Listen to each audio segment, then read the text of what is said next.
Hola, ¿cómo están mis queridos amigos y hermanos? Bienvenidos una vez más a este nuestro espacio en mi canal. Mi nombre es Noeli Nieves y hoy vamos a dar inicio a una serie que de parte de Dios siento me ha enviado a darte. Hoy iniciamos con La Ventana de Overton. Bienvenidos.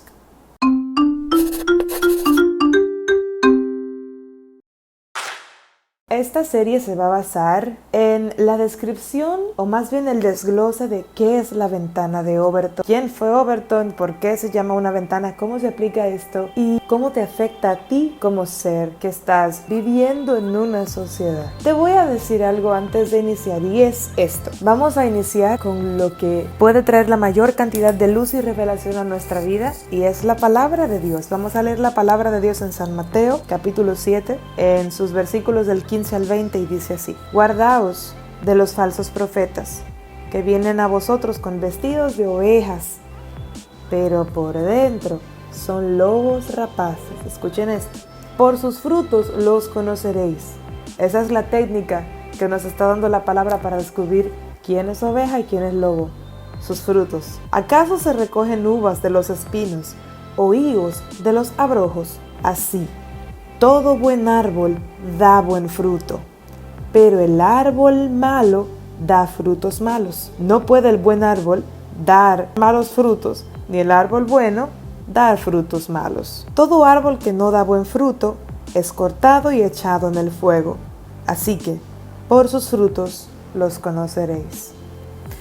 Teniendo esto en mente y recordando que por los frutos de cada una de las personas es que nos vamos a dar cuenta de quiénes son esas personas. Hoy quiero hablarte de la ventana de Overton, una técnica política, aplicada mayormente en la política, pero esto es más un esquema de convencimiento mental que puede llegar a legalizar. En otras palabras, hacer de lo imposible algo posible, tolerable, aplicable e incluso defendido con leyes. Pero vamos a iniciar con la introducción. La ventana de Overton fue ideada por un hombre llamado Joseph P. Overton. Sus padres fueron Lawrence G. Overton y Catherine J. Overton. Fue un estadounidense que mayormente trabajaba con política pública. Fue tan bueno que fue el vicepresidente de esta compañía. Era el estratega principal de donde trabajaba. También era ingeniero y era abogado. Hay algo importante que hay que resaltar de la vida de Overton y es que sus papás eran protestantes, es decir, que era cristiano. Por tanto, las mismas raíces cristianas fueron trasladados al hijo. ¿Qué sucede? Al ser este señor el estratega principal de su compañía, su plan, o más bien su objetivo principal durante su trabajo, era buscar las estrategias o medidas adecuadas de cómo podían los partidos políticos que se asociaban con esta compañía, que repito, era de política pública, conseguir los ya sea votos o alcanzar los objetivos que tuvieran.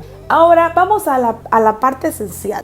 Ya sabemos que Overton tenía a su papá y a su mamá, tenía un esquema familiar básico y completo y además tenía el evangelio en el centro. Era un hombre cristiano, se había casado con una señora llamada Helen, actualmente fallecido, murió en el 2003, tenía 43 años cuando falleció. Overton, dentro de su gran análisis de la sociedad y la política, se dio cuenta de que hay un pequeño y estrecho rango de potenciales políticas aceptables que entre políticos no variaba. Te lo voy a traducir esto. Hay una gran cantidad de agendas políticas, de planes estratégicos y específicos que tienen las personas de alto rango para aplicar en la sociedad. Este estrecho entre lo que se acepta y lo que no, se dividía entre los intereses personales de los políticos y su bienestar como persona. Entonces, como a ellos les interesaba más las cosas que le convinieran más a sus intereses, estamos hablando de dinero, estamos hablando de poder, estamos hablando de influencia, entonces esas políticas, ese rango, esa cantidad de agendas que se podían aceptar o no variaba entre ningún político. ¿Qué pasa? Con la sociedad era diferente. Con la sociedad, Overton se dio cuenta de que este rango sí variaba, porque a la gente sí le interesaba su bienestar integral antes que sus intereses. Entonces Overton tenía que buscar la manera de que este rango de políticas potenciales aceptables no variara ni entre los políticos ni entre las personas. Y como los políticos no eran el problema, ¿qué tenemos que hacer? Trabajar con la mente de las personas.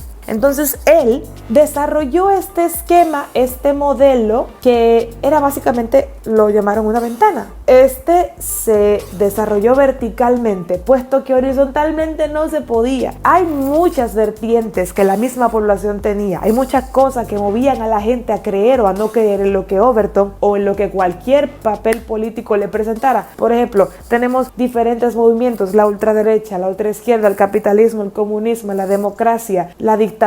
Muchísimos tipos de vertientes que hacían que la gente cambiase de opinión. Entonces, como todos esos eran horizontales, ¿qué hizo Overton? Inventó uno vertical, que iba desde más libre hasta menos libre y que se enfocaban en una ventana que estaba justo en el centro. Te voy a poner el esquema aquí, no sé si de este lado o de este, pero te voy a poner el esquema de cómo se grafica en la ventana de Overton. Y a la derecha de este esquema, con el rectángulo en el centro, más libre, menos libre, están los 5 pasos para hacer que lo imposible se vuelva posible. Que lo que la gente cree en su cabeza que es impensable, que no puede pasar y que no va a suceder y que no apoyamos eso, termine siendo aceptado, defendido y tolerado, incluso judicialmente hablando. ¿Qué pasa? Este modelo no se pudo practicar a la sociedad, no se pudo aplicar. Pues ¿por qué? Porque cuando lo terminó, falleció en un accidente de avión en el 2003. ¿Quién lo llevó? Un compañero de trabajo de la compañía llamado precisamente Joseph Lehman.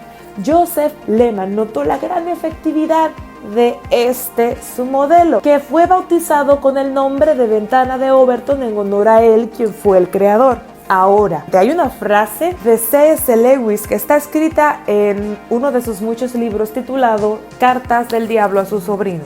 Estas son unas cartas que le escribe un diablo más experimentado a uno menos experimentado sobre cómo tentar y manipular al ser humano. Y en una de estas él le dice: ten mucho cuidado con los placeres, porque en todos los años que nosotros tenemos haciendo este trabajo, nunca hemos podido crear uno solo. Solo podemos pervertir los que el enemigo crea. Como ellos son diablitos, entonces el enemigo es Dios. ¿Qué hacen? Dañan, corrompen lo que Dios ha creado bueno. Te digo que es una herramienta bastante poderosa. Y si te digo que funciona para la sociedad, y si te digo que fue con planes políticos, entonces ¿estás de acuerdo conmigo de que además de todo esto y de la sabiduría enorme que debió haber tenido ese ser humano para crear esta herramienta tan poderosa, era cristiano? Hay una raíz protestante dentro de él. Así que fue algo que Dios puso en su corazón, pero que fue corrompido. Cayó en las manos equivocadas este modelo y Lehman lo publicó. Y déjame leerte cómo lo describe Lehman en cuanto a utilidad. Dice que la ventana puede moverse cambiando la mitad de la sociedad, apelando, escucha eso, utilizando como base los hechos, la lógica, la moralidad, las emociones y, como en última instancia, las circunstancias o la desinformación. Vamos a tomar control de todo el mundo, tomando todos los puntos claves. El que quiere privar de muy inteligente cae dentro de la ventana de Overton. Y el que no sabe nada, el que está desinformado, también cae dentro de la ventana de Overton. Hasta aquí te voy a dejar el inicio de esta serie.